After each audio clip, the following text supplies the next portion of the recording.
This is episode 16 with Caitlin McCall. Welcome to the Eco-Conscious Diver Show. I'm your host, Caitlin, PADI scuba instructor, scientific diver, and science communications specialist.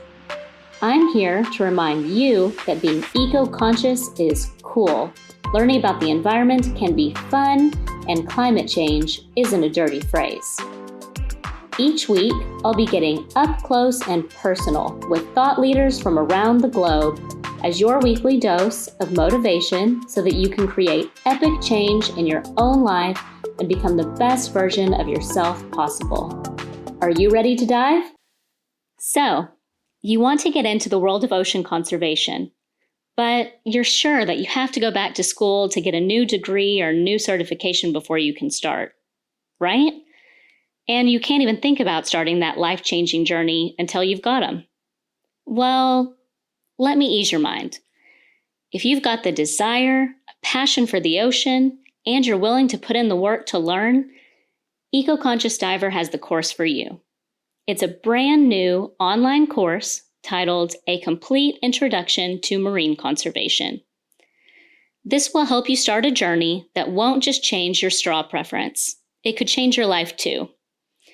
I know what you're bringing to the table is so needed in the world of marine conservation, and I can't wait to see you in the course.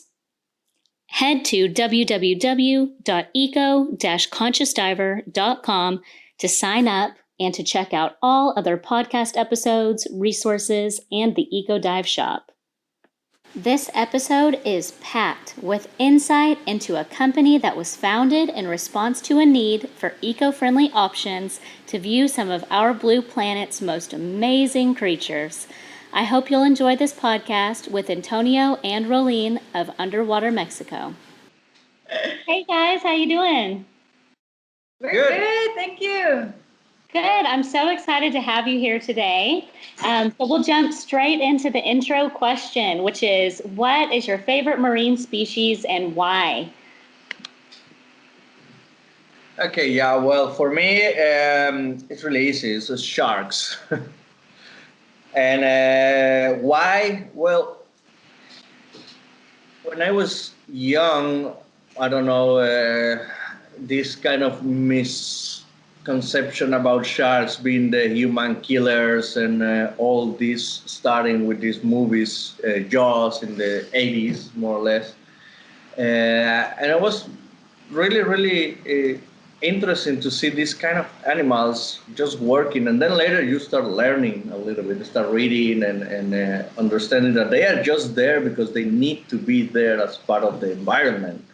They are not just looking for humans to eat, because they really don't like the meat of the humans. It's just, they are there because they need to be there as an apex predators. And this is one of the coolest things, that sharks are the ones who control the amount of population or the sick populations. It's really, it's one of the reasons. They are also cool. Absolutely. We see, other than certain seasons, we see very few sharks just on the Florida Reef all the time. So now when we see, and it's sad, but now when we see them, it's really exciting. It makes you really excited to see them. Rolien, do you have a different animal, or are you sharks too? Yeah, well, sharks is our main thing. We have the whale sharks here in the summer, which is like, from the moment I jumped in the water with them, I was instantly in love. I was so nervous before. They're so big. And I thought, I'm not going to do this. And then the moment I was in the water, you just felt this calmness come over you, because they just mind their own business. They move slowly and elegantly through the water. I loved it.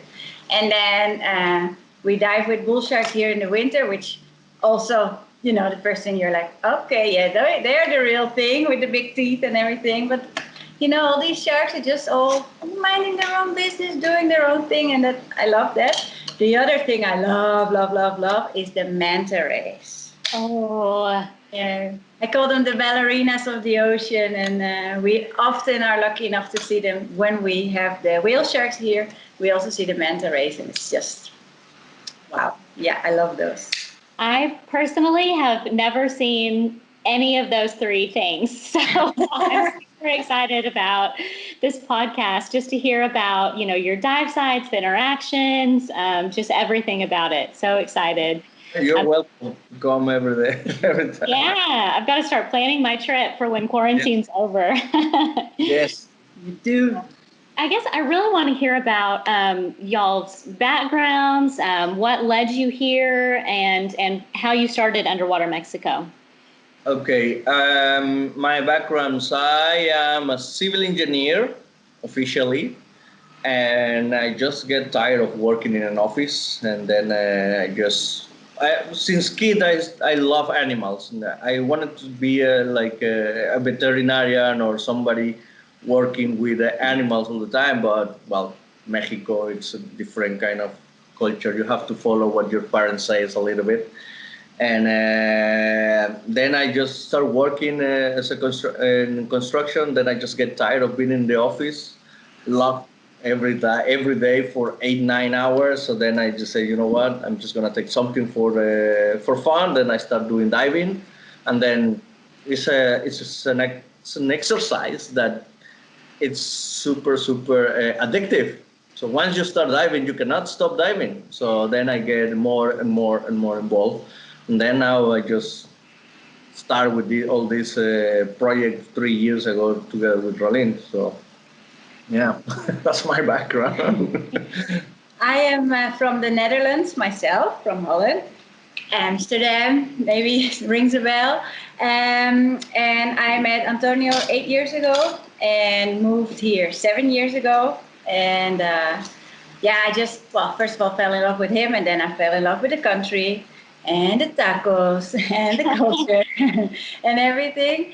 And after about 2 months living here, I found a job as a tour guide for a company. And they were actually specifically looking for Dutch-speaking tour guides, which is my native language. So I thought, okay, well, I'll do that. And my first job here was actually snorkeling with sea turtles, I love them also, by the way. And in the cenotes that we have here also. And then we worked for several companies. So the first company I was with for like 3-4 years, but the tourism here in the Riviera Maya is booming, and it became really mass tourism. It became really big, and the company we worked for in the beginning was more like about being, eco-conscious and protecting the animals, but it went more towards how can we make more money and more, and it became mass tourism. And I quit on the day that we went with like 240 people to see the sea turtles.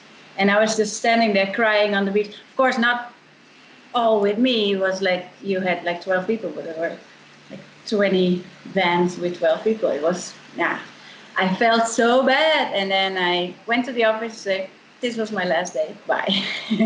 And then we said, we want to do something different. We want it to be more, small scale, personalized, and especially with a lot of respect for the animals, for the nature, and for the local people that we work with. We feel everybody should benefit from tourism and not just taking whatever you can.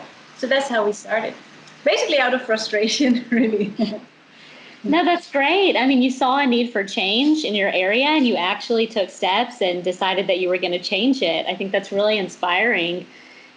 Tourism is kind of a slippery slope, right? It's like you want to show people the underwater world so that they'll want to protect it. But, how much is too much? How many people is that tipping point, of, keeping the sea turtles in that instance safe, right?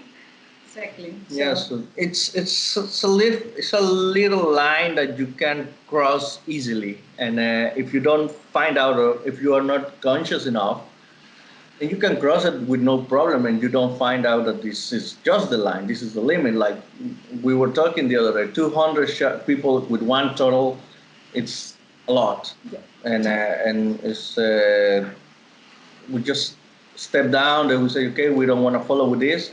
Then we just start with our own project and being more eco-conscious and doing what we consider the right things for the environment and for the people who work with us, not just for us as a company.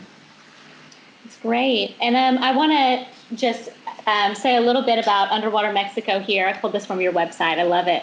Underwater Mexico is passionate about nature and underwater life. They provide personalized, eco-friendly tours to enjoy nature without leaving an impact. I know that you guys have, a lot of daily tours, but your big seasons, I guess, are the bull shark experiences and the whale shark experiences. So tell us a little bit about those. Oh God, we're never going to stop talking now.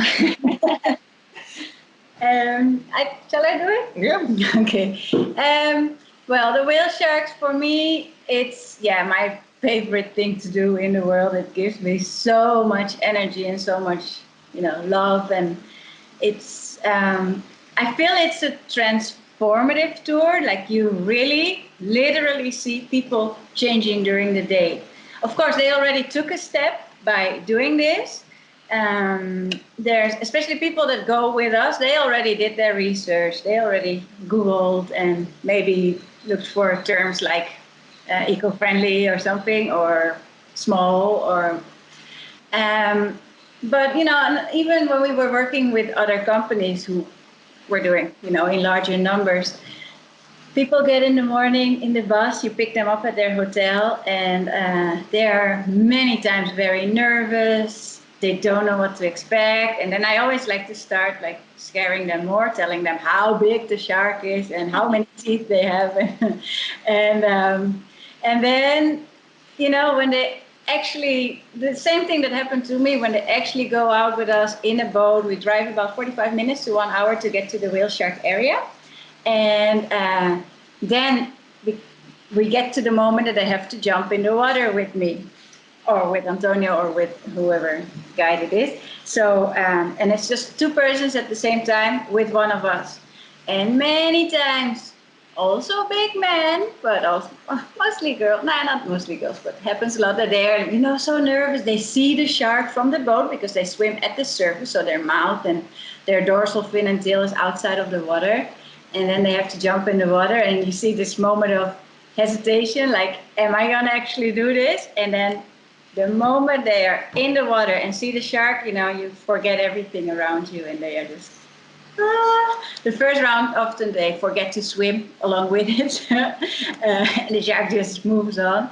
But then after that, and then on the way back, they're all like in love with sharks, and they want to protect them, and they want, so you really see a mindset changing in just one day by showing them how amazing and beautiful the nature is and sharks are, and that they're not out to kill us. And we give like a 1 hour briefing from, we are in Playa del Carmen all the way to the marina in Cancun, and we try to like bombard them with all the information we have about the sharks. And so, you already get them excited, but then when the moment gets there, they are nervous again because, you jump in the deep ocean and it's dangerous. And then, to really literally show them that it's not, and that it's amazing, and it's something we have to protect. That's what I most love about it. Yes. So cool. And you're snorkeling or free diving basically with the whale sharks, right? Are you also doing that with the bull sharks, or are you more doing on scuba? With the bull sharks is more diving. So It's in the places here in front of Playa del Carmen where we are based. It's super cool. It's one of the most incredible activities for certified divers. That's the limit. You have to be certified diver with at least an open water level and with at least 8-10 dives, so you can control a little bit better it is if you have an advance. So it helps a lot, But we can also prepare the people with a briefing, explain what we're gonna do, how we're gonna do it, what's gonna be the whole activity around the sharks, and that they are just swimming around, that they are not interested in us, because literally we just went down to the bottom, we stay there, and then the sharks start swimming around us, and they are just curious. They think that we are there because we have food or something, not that because we are food, it's because we have food. And maybe so they are just curious around. At the moment that they just go through you and maybe 3 feet, 6 feet distance, they start moving in another direction. So they start facing you, go to you, go to you, go to you, 3, 6 feet. They just turn around. So they really don't care about you being there. They are just looking for food. And having this feeling is really, really, really one of the most excited. I mean, I do it every year, and it's seasonal, and every year it changes a lot because you have one season, big mamas with the big belly, and then suddenly you see they disappear for 10, 15 days, and then they come back really skinny and in the bones because they already have the babies. And then next year it's all pregnant females. and then you have the babies coming out of the mangrove, and babies of 1 meter, like 6 feet, 3, 6 feet. So they just come, and they are a little bit more curious than the mummies because the mummies, they already know us. So they come to us and they approach a little bit more in this attitude, like, hey, who are you? What are you doing in this place? This is my place. And they just go like these little kids trying to bully you, but they are cowards, actually. They just scare you immediately if you just stand in front of them and they just boom, go away. It's so cool experience. It's really, really, I don't know, it's something that you have to see it, to be honest. You have to be there with them, and then you understand that they are just really amazing animals, and they are really, really cool. But yeah, it's just diving. Yeah.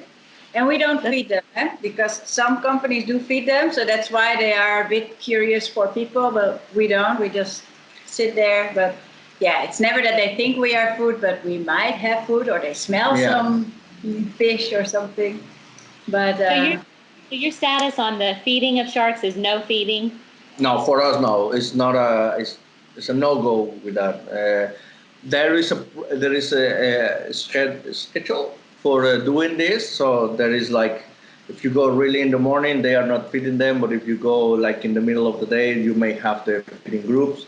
So we try to avoid that, and we sometimes try to avoid the busher point if it's possible, to go to another places where we know that they may be around doing what they need to do, what their natural behavior, like swimming and catching sick fishes or injured animals that they are not, they are part of the food chain. So I completely agree. I'm also on a no feeding stance.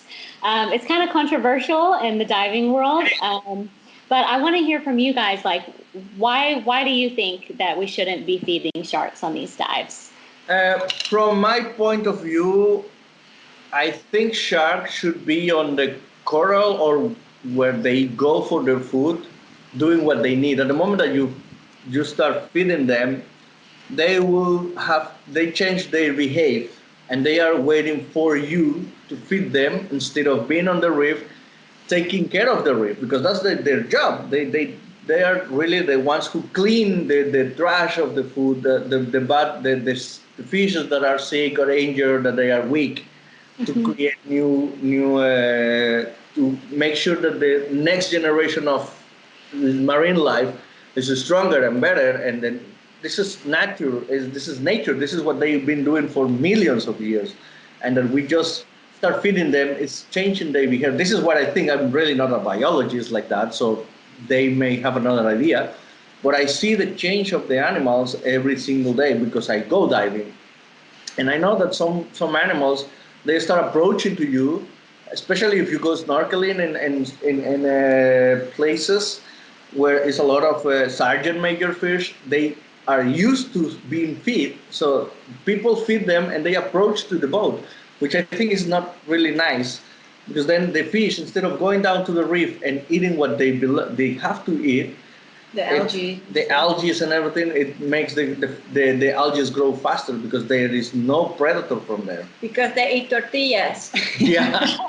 Yeah. They're Mexican. Like, disrupts the ecosystem, and then they depend on humans. So then what happens if, the coral is gone and then the boats decide to go somewhere else? Well, these fish or sharks have forgotten how to fend for themselves. So it's like, it really has a bad effect on the whole ecosystem, Yeah, that's...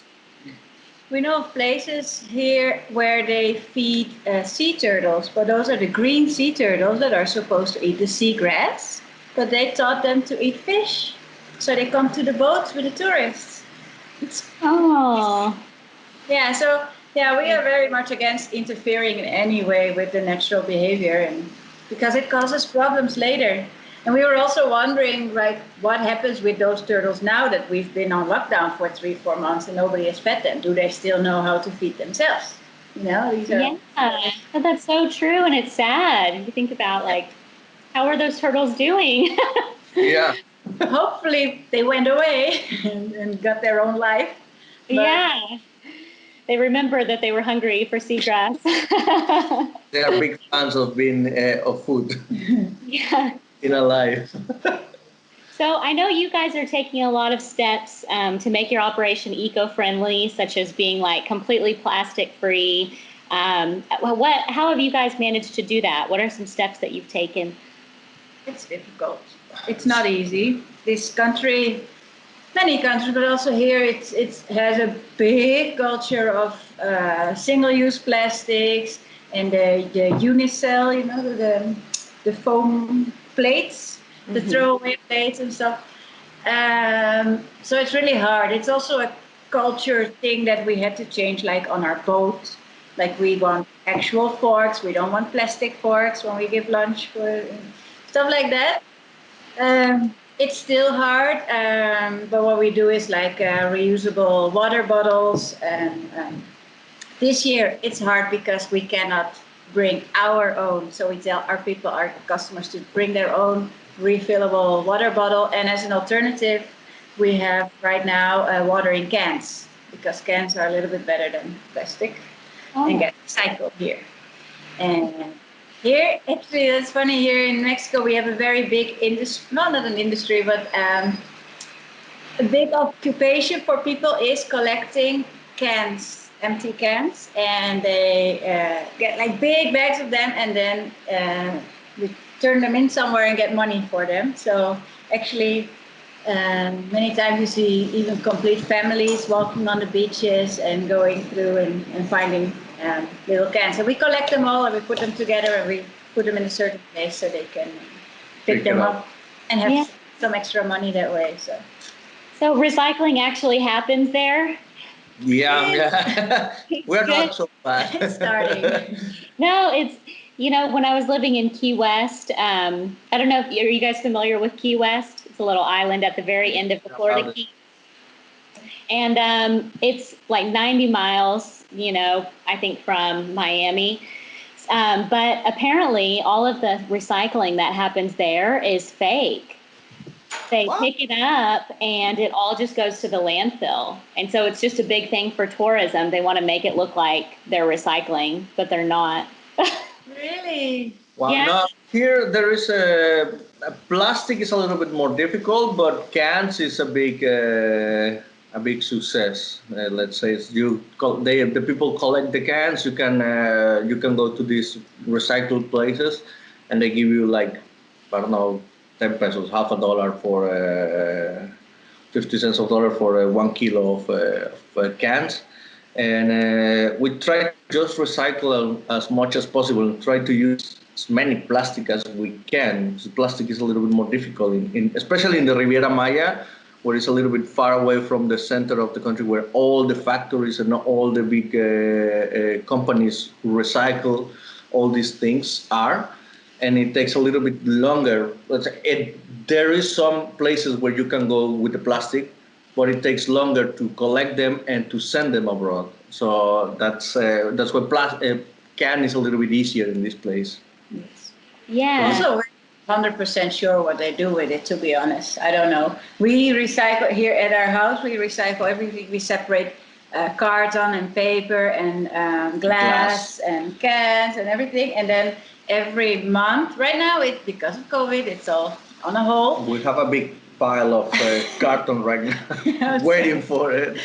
But there's this really cool project here in the city of Playa del Carmen that every month on a different location in the village city, I don't know what we should call it, and then you can bring all that stuff. They weigh it, and for every 3 kilos, like 1.5 pounds, you get a little plant. So you can choose a plant. Oh, that's cute.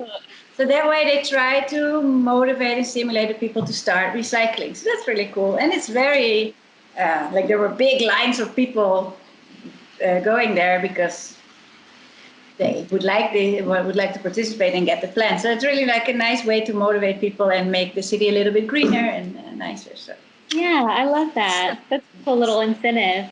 But yeah, I guess, the thing with switching away from one use or single use items is just there's a little bit of a learning curve and just like changing, your systems of how you do things. Like obviously you have to clean the dishes after the guests leave and, sanitize and that sort of stuff. And it's the same kind of with, your everyday life when you're trying to get rid of those things too.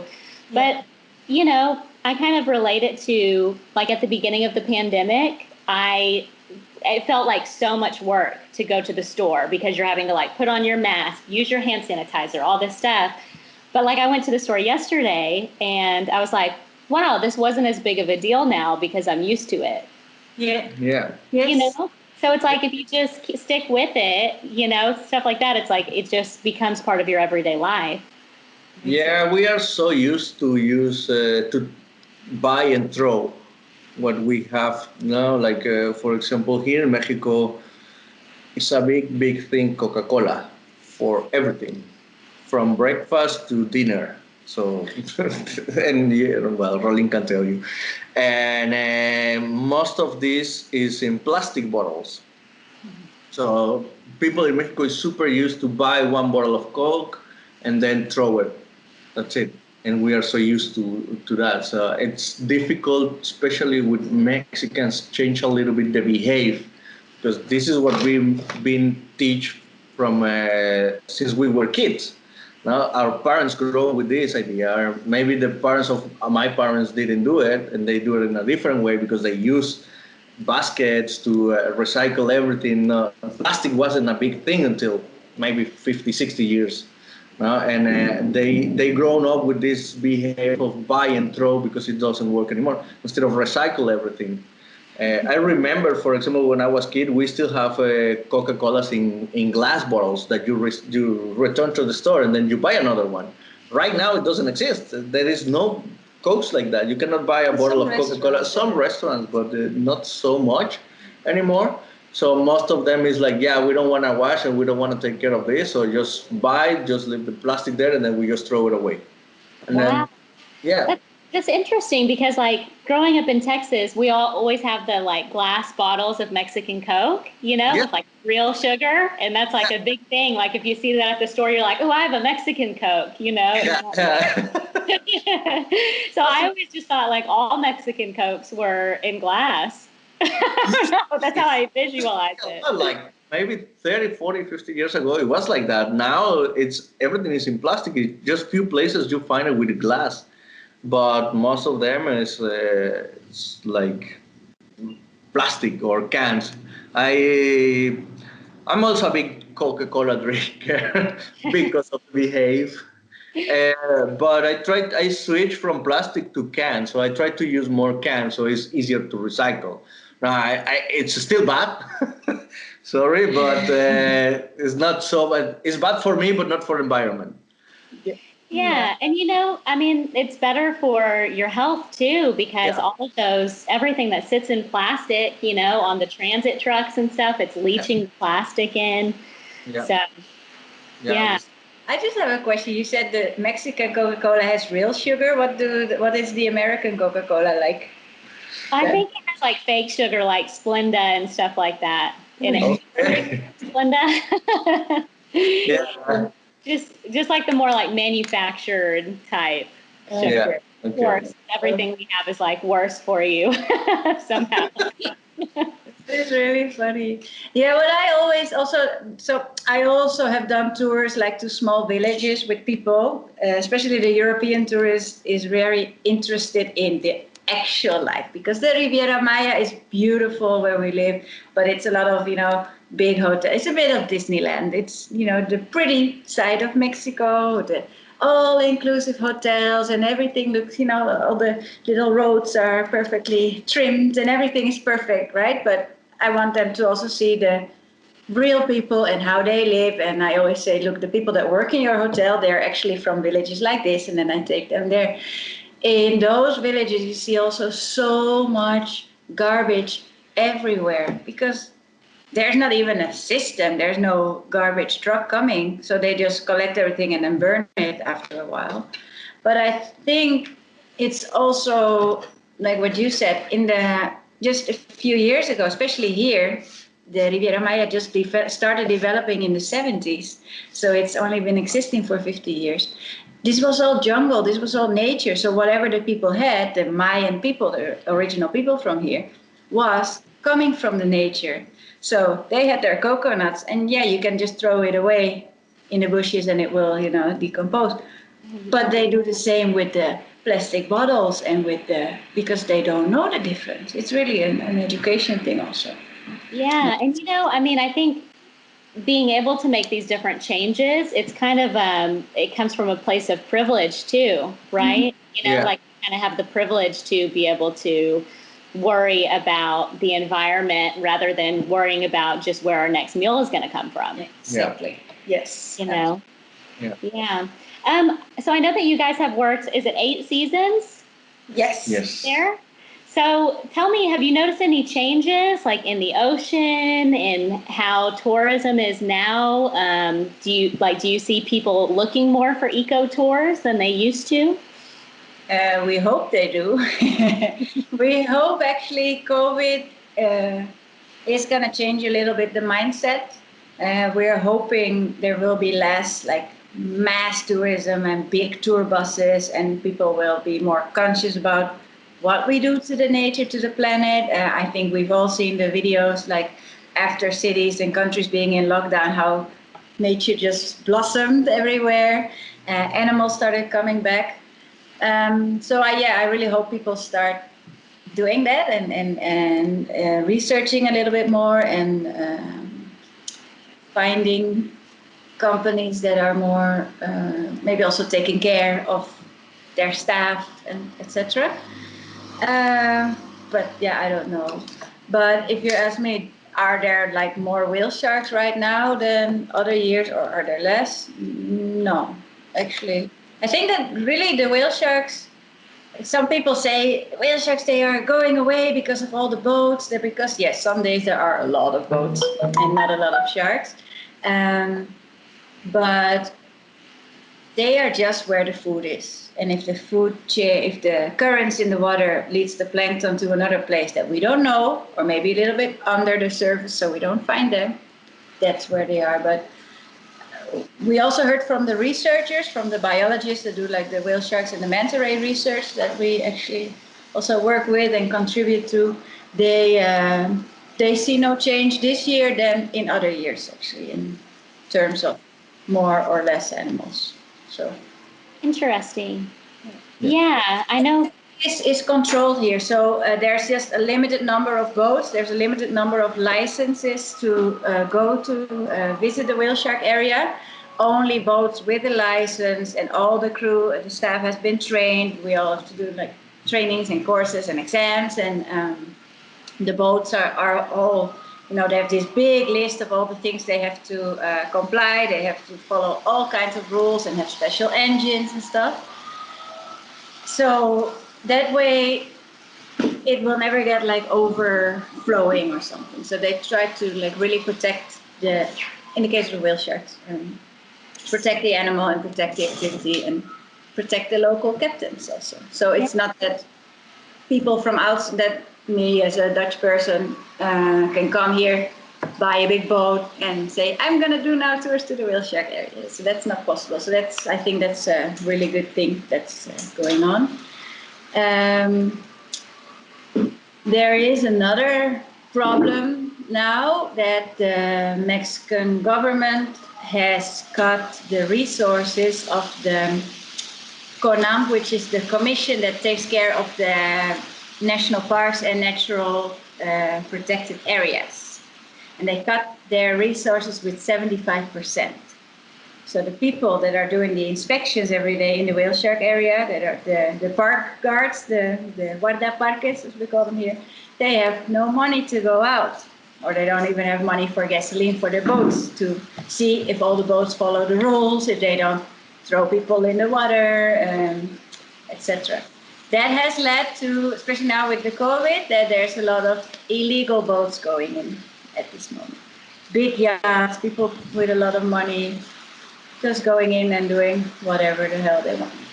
Yeah, that's one of the things. On one of my past podcasts, I was talking about marine protected areas, and they were saying how, a lot of places create these marine protected areas with rules and everything, kind of for show, and then they don't put any money behind it.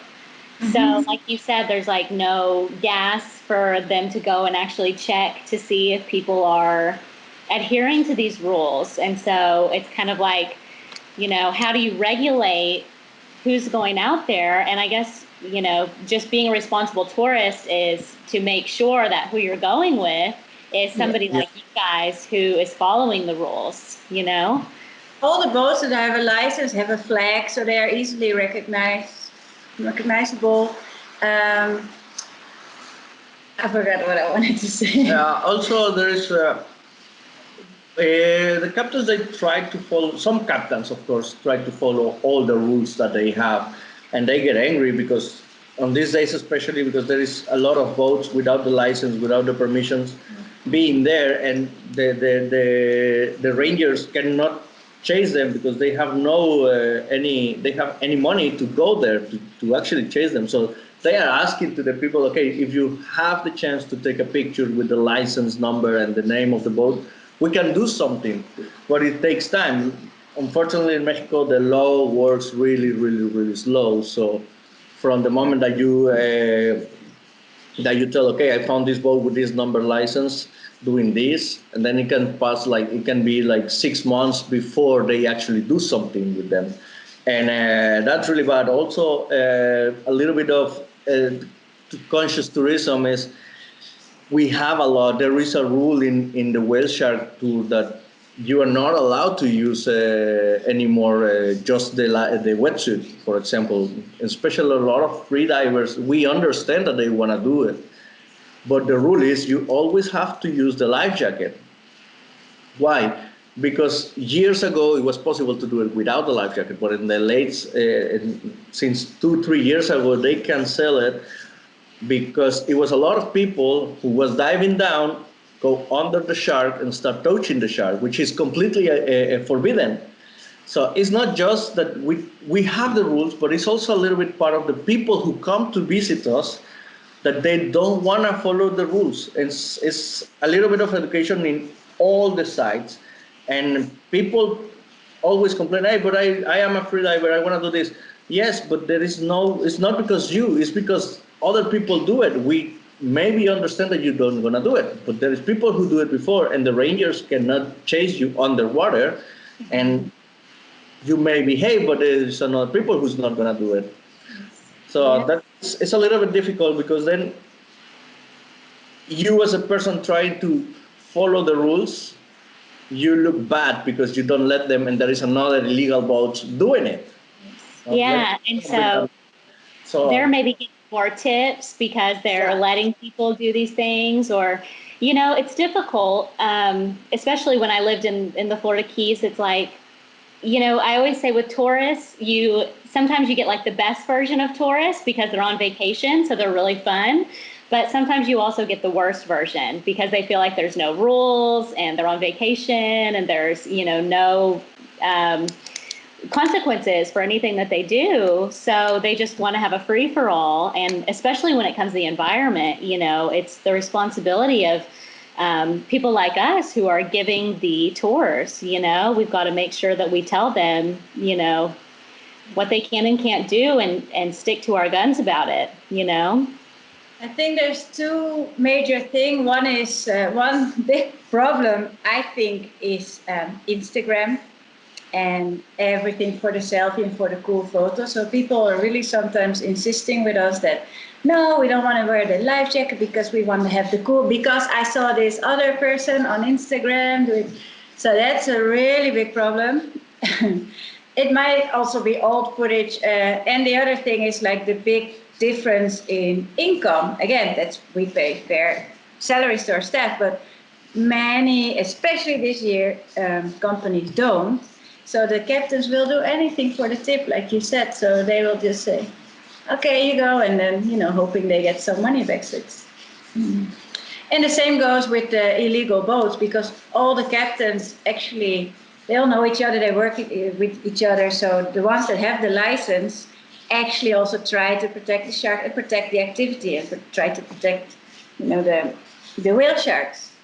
And they sometimes, I see them working together by moving illegal boats out of the area, taking videos, reporting them. But then, on the other hand, we know a few weeks happened here in the area. Some very rich, like a millionaire guy from Cancun, went with his private boat to the whale shark. He put it on Instagram, dove on top of the whale shark, hung onto the fin, and took a selfie. His boat, everything is on there. Everybody knows who he is. He's been reported to the authorities, but he has all this money. Mm-hmm. We have so far not heard anything happening to him. It's sometimes frustration. There's a lot of frustration for us. This kind of thing sometimes. Yeah.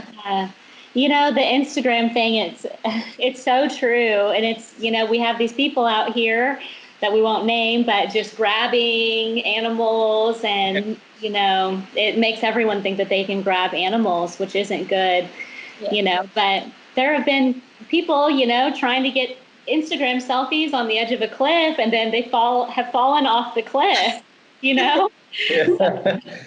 It's like, it's not bad to have this kind of communication. It's really good. Also, this is also help. But we also use it. But we also use it, of course. But I think that is, instead of showing this, we try to show the right things or what to do in the right way, not just like showing how selfie I am or what kind of things I'm doing. But if I'm gonna do something that is cool, I should follow and explain, okay, the rules is this one, so I'm gonna do this cool activity in this way. Now it can be a tool that works in both ways. Yeah. But the good thing is, I feel like more and more people are looking for eco-conscious alternatives, especially in tourism. People want to learn things while they travel now, and I think that's really cool. Even myself, I was telling someone the other day, I feel like half of my website visitors come from Google, because people are Googling like eco and diving trip or something like that and finding me, which is great. That makes me so happy, because I feel like, people are looking for that stuff. So that's good. Yeah, the people is changing now his mind, and he's getting a little bit more conscious about the environment that is around us, and that's also a big thanks about technology that can communicate things that happen instantly in just a few seconds. Now, like things that we used to spend like months, news from Europe, now it's happened in just a matter of seconds, just 2-3 things on Instagram or Facebook or Twitter, and then it happens, and then everybody just see it immediately. It's also a good thing if you work with it in the right way, and people is now start being a little bit more conscious and start thinking and start reacting to these kind of things. Like I see it every day. People sometimes it was like, of course you have people who doesn't understand or don't want to do the right things, but there is more and more people doing the right things, learning how to do the right things, or able to learn how to do the right things. It's a step by step. It's a change that is not going to be soon, but it's going to take a couple of years. But as soon as we keep doing it, then we're going to achieve something. So 50 years ago, we didn't think about this, but now we are being more conscious about it. So we are. And you think like that's only half a lifetime, So think about in the next 50 years, it could be hopefully everybody's, eco-conscious operators. Hopefully. I always say to everybody who goes with me on a tour, our goal is, for me, the kids are the future of the planet, but we have to work now to give the kids something to work for. So there is no future for the kids if we don't left anything to them. So It's now that we have to start working so the kids can improve what we did. Yeah. Or correct the mistakes that we make in 100 years. Yeah, absolutely. So I have a question just about how it's going there. Is tourism open for you guys? Can people come visit? Tourism is open. It's slowly. It's getting a little bit more and more and more. Less restrictions. Still, some countries are able to travel. Some others are not. To Mexico. So far, we know people from the States have no problems to come to Mexico. So people from the States can travel to Cancun, to Cozumel, to around the area. And they do. And they do. And they actually say they feel more safe here than in the States because I believe that. everybody here out in public, you have to wear the face mask, or like when you go on a ferry or in a supermarket, or everywhere they like put the antibacterial gel on. Sometimes they even spray you like with disinfectant stuff, or you have to like walk through this tunnel with mist coming out. They take your temperature everywhere, so it's pretty controlled. Mind you, of course they do it. They have never closed the Mexican border for any countries, because especially where we are, it is like 90% depending on tourism here in the Riviera Maya. So they kind of had to, but we're not getting any Europeans, for example, because Europe has placed this whole region still in phase orange. So people are not insured when they come. So that's why we don't at this moment have any European customers, which used to be our main group of people. But yeah, Americans still come, and happily so. Even in the beginning, they said no, it would be like in the airplane, like one row of seats would be free. But lately, I've heard they all just come in packed airplanes again. Well, of course, for the listeners, we want you to be safe, get tested to make sure that you already had COVID before you get on an airplane. You feel sick, stay at home. Yeah. But, if you are looking for something to do, of course, Underwater Mexico is a great company. I will be putting all of your social media, your website, all that stuff, and the information so you guys can find them there. Do you have anything that you want to promote before we sign off? Well, sure. Come follow us on our social media, and if you can, and if you feel safe enough, come check us out. We have diving, we have the bull sharks in the winter months, so from November till March. The summer, the whale shark season is June till September.